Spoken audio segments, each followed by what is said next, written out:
চিনির দাম বেড়ে যাওয়ায় মধ্যবিত্ত থেকে নিম্নবিত্ত প্রতিটা মানুষের মনে নানা রকমের শঙ্কা তৈরি হচ্ছে। দৈনন্দিন বাজারেও কিন্তু এর চাহিদা ব্যাপকভাবে কমে যাচ্ছে, তাই বিক্রেতারাও চিন্তায় পড়ছে। এবার এই চিনির দাম কমাতে প্রধানমন্ত্রী বড় একটি সিদ্ধান্ত নিলেন, যেটা এক দশকে তাকে নিতে হয়নি। সেই সিদ্ধান্তটাই এবার নিতে হলো। চিনি উৎপাদনে আমাদের ভারত দেশ কিন্তু দ্বিতীয় বৃহত্তম।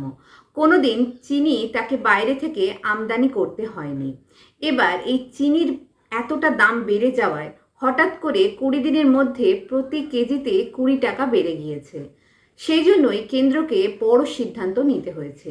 পুজোর মরশুম রয়েছে, পুজোর মরশুমে মিষ্টির চাহিদা থাকবে তুঙ্গে। চিনির যদি এত দাম থাকে, তাহলে যারা মিষ্টি বিক্রেতা রয়েছে এবং যারা বেকারি শিল্পের সাথে যুক্ত রয়েছে, তাদেরও প্রচুর প্রবলেমে পড়তে হবে সাধারণ মধ্যবিত্ত এবং নিম্নবিত্তদেরও।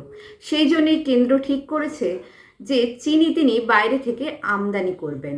10 লক্ষ টনের বেশি চিনি আমদানি করা হবে বলে এমনটাই জানিয়েছে কেন্দ্র, যাতে চিনির এই যে ব্যাপক মূল্যবৃদ্ধি, সেটা থেকে অনেকটাই রেহাই পাবে মধ্যবিত্ত এবং নিম্নবিত্তরা।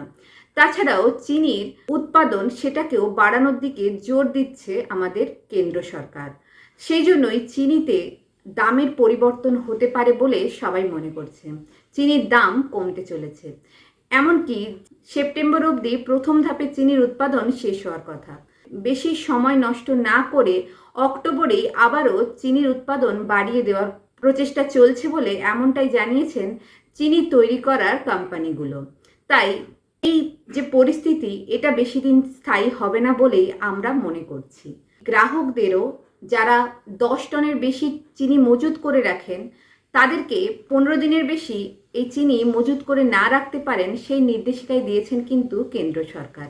তাই চিনির দাম যে কমতে পারে, এমনটাই আশা করছি আমি, আপনার মতো সাধারণ মধ্যবিত্তরা।